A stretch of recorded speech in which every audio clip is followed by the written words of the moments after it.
মুফাসসিরিন কেরাম তাফসীরের কিতাবে বিষয়টা একটা চমৎকার উদাহরণ দিয়ে বুঝাইছেন। আমিও বিষয়টা এই উদাহরণটা আপনাদের সামনে তুলে ধরি।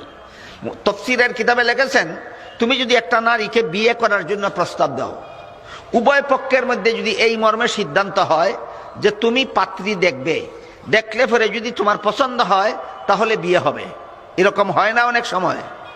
তাই তুমি গেলা পাত্রী দেখতে, পাত্রী বলে আমার চুল দেখে নাও, আমার মাথা দেখে নাও, আমার হাত দেখে নাও, আমার পা দেখে নাও, মুখ দেখাবো না, বিয়ে করবে কিনা বলো। কেন? কারণ চুল, মাথার চুল মুখ থেকে বেশি সুন্দর নয়, মাথা মুখ থেকে বেশি সুন্দর নয়, হাত মুখ থেকে বেশি সুন্দর নয়, পা মুখ থেকে বেশি সুন্দর নয়। সুতরাং যেই নারী বুরকা পরলো, চুল ডাকলো, মাথা ডাকলো, হাত ডাকলো, পা ডাকলো, মুখ খুলে দিল, এই নারী এত বড় বোকা যে কম সুন্দরটা তো দেখে রাখলো আর বেশি সুন্দরটা খুলে দিল। এমন বোকা নারীও আমাদের সমাজে আছে কিনা? সুতরাং আমাদের মা বোন যারা উপস্থিত আছেন, আপনাদের উদ্দেশ্যে আমি এই গবেষণার জন্য অনুরোধ করে দিলাম, একটু বাড়িতে গিয়ে গবেষণা করবেন। বুরকা দিয়ে যে চুল দেখে নিলেন, চুল কি মুখের থেকে বেশি সুন্দর? বুরকা দিয়া যে মাথা দেখে নিলেন, মাথা কি মুখের থেকে বেশি সুন্দর? বুরকা দিয়া যে হাত দেখে নিলেন, হাত কি মুখের থেকে বেশি সুন্দর? বুরকা দ্বারা যে পাও দেখে নিলেন, পাও কি মুখের থেকে বেশি সুন্দর? কম সুন্দর দেখে নিলেন, বেশি সুন্দর রাস্তাঘাটের পুরুষ পালকে দেখাইয়া দিলেন, আপনার পর্দার সার্থকতা রইল কোথায়? লামজাবিবর ফতুয়াবাদী হলো পুরুষের চেহারা ডেকে রাখার বিধান, যেমন ভাবে পুরুষের চেহারা ডেকে রাখার কোনো বিধান ইসলামে নাই, তেমনি ভাবে নারীদের চেহারা ডেকে রাখার কোনো বিধান ইসলামে নাই। এটা মুহাম্মদুর রাসূলুল্লাহর ইসলাম নয়, এটা আল্লাহর দেওয়া ইসলাম নয়, এটা লামজহাবিদের ইসলাম।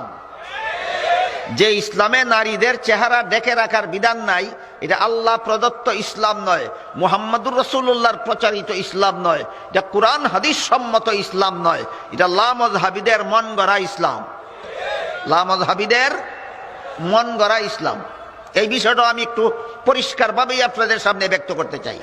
পবিত্র কোরআনের এক আয়াতে আল্লাহ পাক রব্বুল আলামিন বলেন, ওয়ালা ইউবদিনা জিনাতাহুন্না, মুসলমানের নারীরা তাদের সৌন্দর্য যেন ভিন্ন পুরুষের সামনে প্রকাশ না করে। নারীদের সৌন্দর্য যেন ভিন্ন পুরুষের সামনে প্রকাশ না করে। কিন্তু নারীদের সৌন্দর্য কোন জিনিসটার নাম, এর কোনো উল্লেখ নাই। তাহলে বিষয়টা সুস্পষ্ট না অস্পষ্ট? অস্পষ্ট। বলুন, কোরআন হাদিসের কোনো অস্পষ্ট কথার সুস্পষ্ট মীমাংসা কেমনে বের হয়? মুস্তাহিদগণের ইজতিহাদের মাধ্যমে। আগেই বলেছি, কোরআন হাদিসের কোনো অস্পষ্ট কথার সুস্পষ্ট সমাধান কিভাবে বের হয়? মুস্তাহিদগণের ইজতিহাদের মাধ্যমে। এই জন্য আল্লাহ যে কোরআনে বললেন, ওয়ালা ইউবদিনা জিনাতাহুন্না ইল্লা মা যাহারা মিনহা, নারীরা তাদের সৌন্দর্য পুরুষের সামনে প্রকাশ করবে না, তবে যেই সৌন্দর্য ডেকে রাখা কঠিন সেই সৌন্দর্য প্রকাশ করলেও গুনাহ হবে না। এটা কোন সৌন্দর্যটা নারীদের প্রকাশ করা কঠিন, ডেকে রাখা কঠিন, যা খুলে গেলেও গুনাহ হবে না, এর কোনো সুস্পষ্ট বিবরণ যেহেতু কোরআনে হাদিসে নাই, এই জন্য রাসূল করিম সাল্লাল্লাহু আলাইহি ওয়াসাল্লামের একজন বিশিষ্ট সাহাবী হযরত আব্দুল্লাহ ইবনে আব্বাস রাদিয়াল্লাহু আনহু নারীর কোন সৌন্দর্য দেখে রাখা কঠিন এইটার সমাধান বের করার জন্য ইজতিহাদ করেছেন, গবেষণা করেছেন। রাসূলের আরেকজন বিশিষ্ট সাহাবী হযরত আব্দুল্লাহ ইবনে মাসউদ রাদিয়াল্লাহু আনহু, তিনিও নারীর কোন সৌন্দর্য দেখে রাখা কঠিন এটা উদ্ধার করার জন্য ইজতিহাদ করেছেন, গবেষণা করেছেন। দুইজন সাহাবী এইটা বের করার জন্য ইজতিহাদ করে দুইটা সিদ্ধান্ত বের করেছেন। ইবনে আব্বাস সিদ্ধান্ত বের করেছেন, নারীদের চেহারা সদা সর্বদা ডেকে রাখা কঠিন। নারীদের চেহারা সদা সর্বদা ডেকে রাখা কঠিন কিভাবে, এটাও আমরা একটু বোঝার চেষ্টা করি। ধরুন, রাস্তায় চলন্ত অবস্থায়, সফরের যাত্রী অবস্থায় যদি নামাজের সময় হয়, একটা নারী পথের মুসাফির, পথিক, এমত অবস্থায় যদি নামাজের সময় হয়, নারী মুসাফির হওয়ার কারণে নামাজ মাফ না পড়তে হবে। নামাজ পড়তে উযু লাগবে কিনা, উযু করতে মুখ ধুইতে হবে কিনা, মুখ ধুইতে গেলে মুখ ডেকে রেখে মুখ ধোয়া যায় না খুলতে হয়। তাহলে পাওয়া গেল এমন একটা ক্ষেত্র যে ক্ষেত্রে নারীর মুখ ডেকে রাখা কঠিন। ইবনে আব্বাস বলেন, তাহলে আল্লাহ যে বলেছেন যে সুন্দর ডেকে রাখা কঠিন সেই সুন্দর খুলে গেলেও গুনাহ হবে না, এটা হইল চেহারা। এই এই এই সমাধান কার? ইবনে আব্বাসের। এই সমাধান কার? ইবনে আব্বাসের। পক্ষান্তরে ইবনে মাসুদ এই কোন সৌন্দর্য রেখে রাখা কঠিন, এটার সমাধান বের করার জন্য ইস্তেহাদ করেছেন। ইবনে মাসুদ ইস্তেহাদ করে বলেন, নারীর মাথা থেকে পা পর্যন্ত সর্বাঙ্গই সুন্দর। মাথা থেকে পা পর্যন্ত সর্বাঙ্গই সুন্দর। কথাটা মুফাসসিরিনে কেরাম তাফসীরের কিতাবে এভাবে বুঝিয়েছেন যে একটা যুবক পুরুষ একটা ভিন্ন যুবতী নারীর শরীরের যে অঙ্গ দেখলে আরো দেখতে চায় সেটাই সুন্দর। আল্লাহ যে বলছেন নারীর সুন্দর দেখে রাখতে হবে, কোন সুন্দরটা কোনটা? ইবনে মাসুদ বলেন না, যুবক পুরুষ যুবতী নারীর শরীরের যে অঙ্গ দেখলে আবার দেখতে চায় এটাই সুন্দর। ইবনে মাসুদের ব্যাখ্যা বুঝে থাকলে বলুন তো, নারীর মাথার চুল কোন যুবকে দেখলে আর দেখতে চায় না। নারীর কোন যুবতী নারীর হাত দেখলে যুবকে আর দেখতে চায় না। যুবতী নারীর পা দেখলে যুবক পুরুষ আর দেখতে চায় না। হ্যাঁ, যুবতী নারীর মুখ দেখলে আর দেখতে চায় না। কাজেই মুখ সুন্দর নয়। ঘটনা এইরকম না সম্পূর্ণ বিপরীত? এই জন্য ইবনে মাসউদ রাদিয়াল্লাহু আনহু বলেন, নারীর মাথা থেকে পাও পর্যন্ত সবটুকুই সুন্দর। আর আল্লাহ যেহেতু বলেছেন নারীরা তাদের সুন্দর দেখে রাখবে, কাজেই নারী যখন ঘর থেকে বের হয় রাস্তায় মাথার থেকে পা পর্যন্ত মাথার চুল সহ, মাথা সহ, হাত সহ, পা সহ, চেহারা সহ ঢেকে রাখতে হবে। তবে যে আল্লাহ বলেছেন যেই সুন্দর দেখে রাখা কঠিন, এই সুন্দর চেহারার সুন্দর নয়। এই সুন্দর হইল শরীরের সুন্দর ডাকবে পোশাক দ্বারা, কিন্তু যুবতী নারীর গায়ে পরিহিত পোশাকটাও যুবক পুরুষের দৃষ্টিতে সুন্দরই লাগে। এই কথাটা কি কোনো নাবালক ছেলেকে বোঝানো যাবে? না আপনারা বুঝেন? বলুন। যুবতী নারীকে দেখতে যেমন যুবক পুরুষের দৃষ্টিতে সুন্দরই লাগে, ঠিক তেমনি ভাবে যুবতী নারীর গায়ে যে পোশাক পরলো এই পোশাকটাও দেখতে যুবক পুরুষের দৃষ্টিতে সুন্দরই লাগে। আল্লাহ যেহেতু বলছেন সুন্দর ডাকতে হবে, তাহলে শরীরের সুন্দর ডাকতে হবে পোশাকের দ্বারা, আর পোশাকের সুন্দর ডাকতে হবে বুরকার দ্বারা। ইবনে মাসুদের তাফসীর, ইবনে মাসুদের গবেষণা, ইবনে মাসুদের সমাধান। ইবনে মাসুদ বলেন চেহারা সহ নারী শরীরের সর্বাঙ্গ ডাকতে হবে পোশাকের দ্বারা, আর পোশাকের সুন্দর ডাকতে হবে বুরকার দ্বারা। এখন যদি কোনো নারীর গায়ে পরিহিত বুরকাও কোনো যুবক পুরুষের দৃষ্টিতে সুন্দরই লাগে, বুরকা ডাকবে কি দিয়া? এই জন্য ইবনে মাসুদ বলেন বুরকার সুন্দর সেই সুন্দর যে আল্লাহ বলেছেন যেই সুন্দর দেখে রাখা কঠিন। তাহলে নারীর কোন সুন্দর দেখে রাখা কঠিন, এই ব্যাপারে দুই সাহাবী এক সিদ্ধান্ত বের করলেন, না দুই সিদ্ধান্ত। হযরত ইবনে আব্বাসের এক সিদ্ধান্ত, এটা হলো ইবনে আব্বাসের মযহাব। ইবনে মাসুদের আরেক সিদ্ধান্ত, এটা হলো ইবনে মাসুদের মযহাব। সুতরাং নারীর কোন সুন্দর দেখে রাখা কঠিন, এই ব্যাপারে ইবনে আব্বাসের একটা আলাদা মযহাব আছে, ইবনে মাসুদের একটা আলাদা মযহাব আছে। লামাযাবিরা বলে ইসলামে কোনো মযহাব নাই। যদি থাকতো তে সাহাবাদের মধ্যে মযহাব হলো না কেন? আপনারা কি বললেন এতক্ষণে? সাহাবাদের মধ্যে কোনো মযহাব ছিল না। কোন সুন্দর দেখে রাখা কঠিন, এই ব্যাপারে কি সব সাহাবীর এক মযহাব? না ইবনে আব্বাসের আলাদা মযহাব, ইবনে মাসুদের আলাদা মযহাব। কাজেই যারা বলে সাহাবাদের মধ্যে মযহাব ছিল না, এরা সাহাবাও চিনে না, মযহাবও চিনে না। যারা বলে সাহাবাদের মধ্যে কোনো মযহাব ছিল না, এরা সাহাবাও চিনে না, মযহাবও চিনে না যে সাহাবায়ে কেরামের মধ্যে মযহাব ছিল। ইবনে আব্বাসের মযহাব মতো চেহারার সুন্দর দেখে রাখা কঠিন, ইবনে মাসুদের মযহাব মতো বুরকার সুন্দর দেখে রাখা কঠিন। আরো মজার ব্যাপার হলো হানাফি মযহাব উভয় মযহাবের সমন্বয় সাধন করে দিয়েছে। ইবনে আব্বাসের মযহাব এবং ইবনে মাসুদের মযহাব উভয় মযহাব হানাফি মযহাবের ভিতরে আছে। কিভাবে? হানাফি মযহাবের সিদ্ধান্ত হলো যে সমাজের পুরুষ পাল এত বড় সভ্য যে কোনো নারী উযু করার সময় মুখ খুললে ওই সুযোগে মুখটা দেখে নেওয়ার চেষ্টা করে না। কোনো নারী চিকিৎসার জন্য চেহারা করলে এই সুযোগে নারীর চেহারা দেখে নেওয়ার চেষ্টা করে না। কোন নারী আদালতে সাক্ষী দেওয়ার জন্য হাকিমের সামনে মুখ খুললে আশপাশের পুরুষেরা তার মুখটা দেখে নেওয়ার চেষ্টা করে না। এত বড় সভ্য যেই সমাজের সমস্ত পুরুষ, এই সমাজে ইবনে আব্বাসের মযহাব পালন করতে কোনো অসুবিধা নাই। কথা বুঝতে পারতেছেন আপনারা? এই সমাজ তো আমাদের সমাজই। তাহলে এই সমাজে হানাফি মযহাবের সিদ্ধান্ত মতো চেহারা ঢেকে রাখা জরুরি, চেহারা ঢেকে রাখা জরুরি। কারণ নারী উযু করার সময় যদি মুখ খুলে আর এই সুযোগে যদি রাস্তার পুরুষ পালে তার মুখটা দেখে নেওয়ার চেষ্টা করে, নারী চিকিৎসার জন্য যদি মুখ খুলে এই সুযোগে যদি হাসপাতালের ভিতরে অবস্থানরত পুরুষেরা তার মুখটা দেখে নেওয়ার চেষ্টা করে, নারী যদি আদালতে সাক্ষী দেওয়ার জন্য মুখ খুলে এই সুযোগে যদি আদালতে উপস্থিত পুরুষ পালেরা তার মুখটা দেখে নেওয়ার জন্য চেষ্টা করে, তাহলে হানাফি মাযহাব মতো এখানে ইবনে আব্বাসের মাযহাব বলবৎ না ইবনে মাসউদের মাযহাব বলবৎ? ইবনে মাসউদের মাযহাব পালন করতে হবে। যেই সমাজের পুরুষরা ঠেকাবশত নারীর মুখ খুললে দেখে নেওয়ার চেষ্টা করে না, সেই সমাজে ইবনে আব্বাসের মাযহাব পালন করা যাবে। আর যেই সমাজে ঠেকাবশত নারী তার চেহারা খুললে পুরুষ পাল তার মুখটা দেখে নেওয়ার চেষ্টা করে, সেই সমাজে ইবনে আব্বাসের মাযহাব বলবৎ হবে না, সেই সমাজে ইবনে মাসউদের মাযহাব পালন করতে হবে। বুঝে থাকলে এবার বলুন, নারীদের মুখ ঢাকার কোনো বিধান ইসলামে নাই, সত্য না মিথ্যা? তো লামাযহাবীরা আমাদের বর্তমান সমাজে যত ধরনের ফিতনা ছড়াচ্ছে, এর মধ্যে আরেকটা ফিতনা হইল মারাত্মক।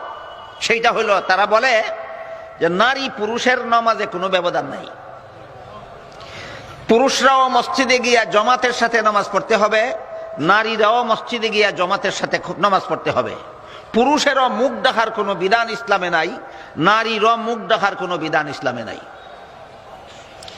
এই ফতোয়াবাজি করে চলেছে এই ফিতনাবাজ এই লামাযহাবীরা। এদের দুইটা ফতোয়াবাজি সম্পর্কে আমাদের একটু বোঝা দরকার এবং সতর্ক হওয়া দরকার। আমাদের বর্তমান সমাজের লামাযহাবীদের দুইটা মারাত্মক ফতোয়াবাজি। একটা হলো নারী পুরুষের নামাজে কোনো ব্যবধান নাই। যেহেতু নারী পুরুষের নামাজে কোনো ব্যবধান নাই, এই জন্য পুরুষদেরকে যেভাবে মসজিদে গিয়ে জমাতে নামাজ পড়তে হবে, নারীদেরও তেমনি ভাবে মসজিদে গিয়া জমাতে নামাজ পড়তে হবে। এটা হলো লামাযহাবীদের একটা ফতোয়া না ফতোয়াবাজি।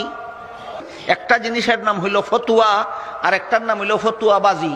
ফতোয়া কয় আল্লাহর বিধানকে ঘোষণা দেওয়ার নাম ফতোয়া, আল্লাহর বিধান ঘোষণা দেওয়ার নাম ফতোয়া। আর আল্লাহর বিধান নিয়ে তামাশা করার নাম ফতোয়াবাজি। আল্লাহর বিধান ঘোষণা দেওয়ার নাম ফতোয়া, আর আল্লাহর বিধান নিয়ে তামসা করার নাম ফতোয়াবাজি। লামাযহাবীরা যে বলে নারী পুরুষের নামাজে কোনো ব্যবধান নাই, এটা ফতোয়া না ফতোয়াবাজি? কাজেই পুরুষেরা মসজিদে গিয়া জমাতে নামাজ পড়তে হবে, নারীরাও মসজিদে গিয়া জমাতে নামাজ পড়তে হবে। এটা ফতোয়া না ফতোয়াবাজি? ফতোয়াবাজি। পুরুষের যেমন মুখ ঢাকার কোনো বিধান ইসলামে নাই, নারীদেরও মুখ ঢাকার কোনো বিধান ইসলামে নাই। এটা ফতোয়া না ফতোয়াবাজি? লামাযহাবীদের এই ফতোয়াবাজি সম্পর্কে আমাদের একটু সতর্ক হওয়া দরকার। লামাযহাবীদের প্রথম ফতোয়াবাজি হলো নারী পুরুষের নামাজে কোনো ব্যবধান নাই। আল্লাহর রাসূল বলেন নারী পুরুষের নামাজে ব্যবধান আছে। রাসূল যা বলেন তা হাদিস কিনা? হাদিস। কোথায় গেল তাদের হাদিস মানার দাবি? রাসূল বলেন নারী পুরুষের নামাজে ব্যবধান আছে, লামাযহাবীরা বলে ব্যবধান নাই। হাদিস মানলো না হাদিসের বিরুদ্ধে বিদ্রোহ করলো? এই জন্য বলেছিলাম যারা লামাযহাবী কোরআন হাদিস মানার দোয়াই দিয়া লামাযহাবী হইল, আসলে এরা কোরআনও মানে না, হাদিসও মানে না। রাসূল করিম সাল্লাল্লাহু আলাইহি ওয়াসাল্লাম নারী পুরুষের নামাজে যত ব্যবধান বর্ণনা করেছেন, এর মধ্যে একটা ব্যবধান হলো, এক হাদিসে রাসূল করিম সাল্লাল্লাহু আলাইহি ওয়াসাল্লাম বলেন, খায়রু মাসাজিদিন নিসায়ে কারু বুয়ুতিহিন্না, নারীদের শ্রেষ্ঠ মসজিদ তাদের ঘরের কোণা। নারীদের শ্রেষ্ঠ মসজিদ তাদের ঘরের কোণা। আরো পরিষ্কার ভাষায় আল্লাহ রসুল আরেক হাদিসে কি বলেছেন শুনুন।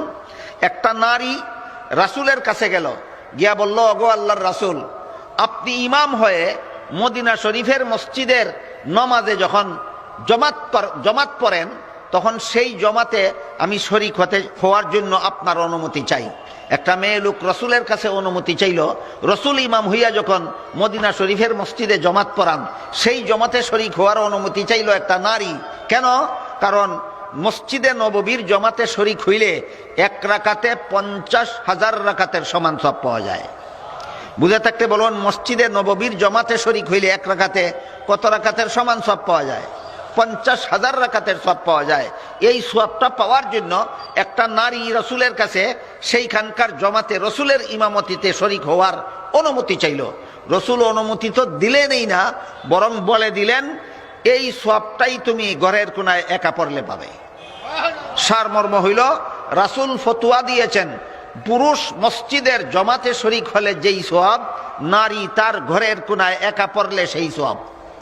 তারপরেও নারীর নামাজে আর পুরুষের নামাজে কোনো ব্যবধান নাই। কে বলে? এই ফিতনাবাজেরা বলে, এই লামাযহাবী নামের ফিতনাবাজেরা বলে। রাসূল পরিষ্কার করে দিলেন পুরুষের নামাজের ব্যবধান, নারীর নামাজের ব্যবধান। তারপরও ফিতনাবাজেরা হাদিস মানার দোহাই দিয়া, আপনাদেরকে দুঃখা দিয়ে, আপনাদের চোখে ধুলা পড়া দিয়ে রাসূলের বিরুদ্ধে কথা বলে। রাসূল যেখানে বলে দিলেন পুরুষ মসজিদের জমাতে শরীক হলে যেই সওয়াব, নারী তার ঘরের কোনায় নামাজ পড়লে সেই সওয়াব, সেখানে লামাযহাবীরা বলে নারীদের নামাজে পুরুষের নামাজে কোনো ব্যবধান নাই। পুরুষ যেভাবে মসজিদে গিয়ে জমাতে নামাজ পড়তে হবে, নারীরাও মসজিদে গিয়ে জমাতে নামাজ পড়তে হবে। বুঝে থাকলে বলুন, লামাযহাবীদের ফতোয়াবাজিটা রাসূলের হাদিসের পক্ষে গেল না বিরুদ্ধে গেল? তাহলে তাদের হাদিস মানার দাবি সত্য না মিথ্যা? লামাযহাবীদের হাদিস মানার দাবি মিথ্যা। লামাযহাবীরা যে বলে পুরুষ যেভাবে মসজিদে গিয়ে জমাতে নামাজ পড়তে হবে, নারীদেরও মসজিদে গিয়ে জমাতে নামাজ পড়তে হবে, যে ফতোয়া না ফতোয়াবাজি? লামাযহাবীরা যে বলে পুরুষের যেভাবে মুখ ঢাকার কোনো বিধান ইসলামে নাই, নারীদেরও মুখ ঢাকার কোনো বিধান ইসলামে নাই, এটা ফতোয়া না ফতোয়াবাজি? ফতোয়াবাজি। রাসূল করিম সাল্লাল্লাহু আলাইহি ওয়াসাল্লাম হাদিস শরীফে কি বলে দিলেন? বলে দিলেন পুরুষ মসজিদের জমাতে শরীক হলে পাবে যেই সওয়াব, নারী ঘরের কোনায় একা নামাজ পড়লে পাবে সেই সওয়াব। রাসূল পরিষ্কার ভাষায় ঘোষণা দিয়া বলেন, খায়রু মাসাজিদিন নিসায়ে কারু বিয়ুতিহিন্না, নারীদের শ্রেষ্ঠ মসজিদ তাদের ঘরের কোনা। সুতরাং লামাযহাবীদের মত রাসূলের হাদিসের পক্ষে না বিরুদ্ধে? এখানে যেই কথাটা আরো জরুরি ভিত্তিতে আমাদের বোঝার দরকার, এই ফ্যাসিলিটিটা, এই সুযোগটা নারীদেরকে কেন দেওয়া হলো? পুরুষ মসজিদে গিয়ে জমাতে নামাজ পড়লে যেই সওয়াব, নারী ঘরের কোনায় একা নামাজ পড়লে সেই সওয়াব কেন? তার কারণটা কি? এই কারণটাই, রহস্যটা যে সমস্ত মহিলারা বুঝে না, এরাই হয়তো জুম্মার দিন মসজিদে যায় জুম্মার নামাজের জমাতে শরীক হওয়ার জন্য। এই রহস্যটা যারা বুঝে না, তারাই মসজিদে যায় তারাবির নামাজের জমাতের জন্য। যারা এই রহস্যটা বুঝে না, এই সমস্ত মহিলারাই মসজিদে যায় 5 বেলার নামাজ জমাতে পড়ার জন্য। অথচ পুরুষ যদি শরীয়ত সম্মত কারণ ছাড়া মসজিদের জমাতে শরীক না হয়ে ঘরে একা একা নামাজ পড়ে নেয়, আপনাদের কারো জানা থাকলে বলবেন, নামাজ বাতিল হয়ে যায় না মাকরুহ হয়? মাকরুহ হয়। মাকরুহ এর মর্ম হলো সওয়াব নষ্ট। মাকরুহ কথার মর্ম কি? সওয়াব নষ্ট।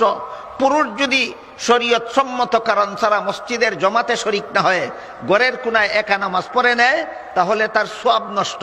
আর নারী যদি মসজিদের জমাতে শরীক হয়, তাহলে তারও সওয়াব নষ্ট।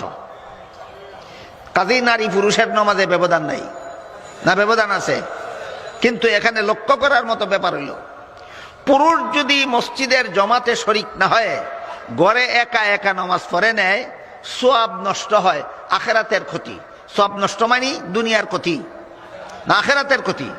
আখিরাতের ক্ষতি। কিন্তু দুনিয়ার ছোট্ট ছোট্ট কিছু উপকার আছে। কি উপকার? মসজিদে আসা যাওয়ার সময় বাঁচলো, মসজিদে আসা যাওয়ার সময় বাঁচলো। মসজিদ যদি দূরে থাকে তাহলে হেঁটে যাওয়ার শ্রম থেকেও বাঁচলো। মসজিদে যদি গাড়ি নিয়ে যেতে হয় তাহলে তেল খরচ থেকেও বাঁচলো। ক্ষতি হইল আখিরাতের, উপকার হইল দুনিয়ার। ক্ষতি হইল আখিরাতের, উপকার হইল দুনিয়ার। এটাকে আমি বলি আম গেল সালা রইল। আখিরাতের ক্ষতি হইল মানে সালা গেল না আম গেল, আর দুনিয়ার উপকার হইল মানে আম রইল না সালা রইল? সালা রইল। নারী যদি মসজিদে জমাতে শরীক হয়, সওয়াব নষ্ট, শ্রমও গেল, তেল খরচের পয়সাও গেল, সময়ও গেল। এর মানে হইল আমও গেল সালাও গেল। পুরুষ একা একা ঘরে নামাজ পড়লে আম গেল সালা রইল, আর নারী মসজিদের জমাতে শরীক হইলে আমও গেল সালাও গেল। সুতরাং ওই সমস্ত নারীরা কত বড় বুদ্ধিমতী, যারা এই সমস্ত ফিতনাবাজদের কথায় মসজিদের জমাতে শরীক হতে যায়। কেন আল্লাহর রাসূল নারীদেরকে এই ফ্যাসিলিটিটা দিলেন যে পুরুষ মসজিদের জমাতে শরীক হলে যেই সওয়াব পাবে, নারী ঘরের কোনায় একা নামাজ পড়লে সেই সওয়াব পাবে? নারীদেরকে এই সুযোগ কেন দেওয়া হলো? এটা একটু বোঝার চেষ্টা করি আমরা একটা উদাহরণের মাধ্যমে। ধরুন আপনার 6 মাসের একটা শিশু বাচ্চা আছে না? কোনো মুসলমানের জীবনে কোনোদিন 6 মাসের শিশু বাচ্চা থাকে না?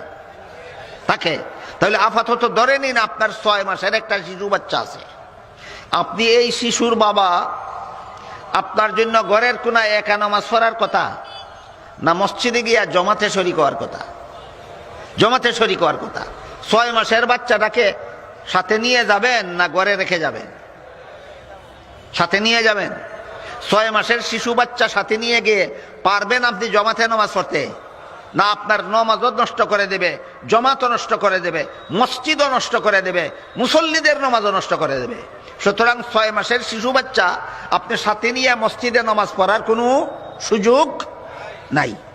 তাহলে কি করতে হবে? বাচ্চাটাকে ঘরে রেখে যেতে হবে। 6 মাসের শিশু বাচ্চাকে ঘরে কার কাছে রেখে যাবেন? বাচ্চার মায়ের কাছে। তাহলে আপনার বিবি বাচ্চাটাকে দেখাশোনা করে বলেই আপনি মসজিদের জমাতে শরীক হতে পারেন। তাহলে আপনি মসজিদে গিয়া নির্বিঘ্নে জমাতের সাথে নামাজ পড়তে পারলেন কার কারণে? বাচ্চার মায়ের কারণে। আর শরীয়তের স্থায়ী বিধান, যার কারণে কোনো লোক একটা নেক আমলের সুযোগ পায়, ওই লোক নেক আমল করে যেই সওয়াব, যার কারণে সুযোগ পাইল সেও সেই সওয়াব। বিষয়টা কি বুঝতে পারলেন আপনারা? তাহলে নারীরা ঘরের কোনায় একা নামাজ পড়লে পুরুষ মসজিদে গিয়া জমাতে নামাজ পড়ার যেই সওয়াব, সেই সওয়াব কেন? কারণ পুরুষেরা মসজিদে গিয়া জমাতে নামাজ পড়তে পারে নির্বিঘ্নে। কার কারণে? ঘরে বিবি তার বাচ্চা দেখাশোনা করে, সেই কারণে। এই জন্য রাসূল করিম সাল্লাল্লাহু আলাইহি ওয়াসাল্লাম বলেন, পুরুষ মসজিদের জমাতে শরীক হলে যেই সওয়াব, নারী তার ঘরের কোনায় একা নামাজ পড়লে সেই সওয়াব। বুঝে থাকলে বলুন তো, লামাযাবিরা কোরআন মানে না হাদিস মানে? কোরআন মানে না হাদিস মানে? কোরআনও মানে না, হাদিসও মানে না। কিন্তু আপনাদেরকে কোরআন হাদিস মানার দোহাই দেয় আপনাদেরকে ধোঁকা দেওয়ার জন্য। এদের কোরআন হাদিস মানার দাবি জ্বলন্ত ধোঁকা ছাড়া আর কিছু নয়। লামাযাবিরা কোরআনও মানে না, লামাযাবিরা হাদিসও মানে না।